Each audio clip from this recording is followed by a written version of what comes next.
ഹരിതകർമ്മസേന മാലിന്യം ശേഖരിക്കുന്ന വാഹനം പ്ലാറ്റ്ഫോം തകർന്ന് അപകടാവസ്ഥയിൽ. പെരിനാട് ഗ്രാമപഞ്ചായത്തിൽ മാലിന്യം ശേഖരിക്കുന്ന പിക്കപ്പ് വാനിന്റെ ബോഡിയാണ് തകർന്നത്. വാഹനത്തിന്റെ നികുതി മുടങ്ങിയിട്ടും നാളുകളായി. പെരിനാട് ഗ്രാമപഞ്ചായത്തിൽ ഹരിതകർമ്മസേന മാലിന്യങ്ങൾ ശേഖരിക്കാൻ ഉപയോഗിക്കുന്ന വാഹനമാണ് പ്ലാറ്റ്ഫോം തകർന്ന് അപകടാവസ്ഥയിലുള്ളത്. പഞ്ചായത്തിന്റെ വിവിധ വാർഡുകളിൽ നിന്നും അജൈവ മാലിന്യങ്ങൾ ശേഖരിച്ച് ചെറുമൂട് മാർക്കറ്റിലെത്തിക്കുന്ന പിക്കപ്പ് വാനാണ് ബോഡി തകർന്ന് അപകടാവസ്ഥയിലായത്. ഇതിന്റെ ടാക്സ് മുടങ്ങിയിട്ട് വർഷങ്ങളായി. ഇത് സംബന്ധിച്ച് പഞ്ചായത്ത് അംഗം ഇടവട്ടം വിനോദ് RTOയിൽ പരാതി നൽകി. ഹരിതകർമ്മസേന അംഗങ്ങൾക്ക് വാർഡുകളിൽ നിന്ന് കളക്ട് ചെയ്യുന്ന പ്ലാസ്റ്റിക് ചെറുമൂട് ചന്തയിലേക്ക് എത്തിക്കുവാനുള്ള വാഹനമാണ്.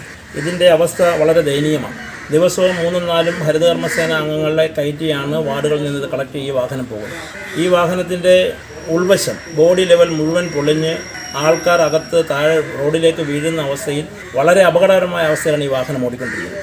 അതിലുപരി ഏറ്റവും വലിയ വിരോധാഭാസം എന്ന് പറയുന്നത് 2024 മാർച്ച് മാസം 31 മാർച്ച് 2024 ഈ വണ്ടിയുടെ ടാക്സ് തീർന്നിരിക്കുകയാണ്. ഇതിനെതിരെ ഞാൻ ഇന്നലെ തന്നെ കൊല്ലം RTOയ്ക്ക് രേഖാമൂലം പരാതി കൊടുത്തിട്ടുണ്ട്.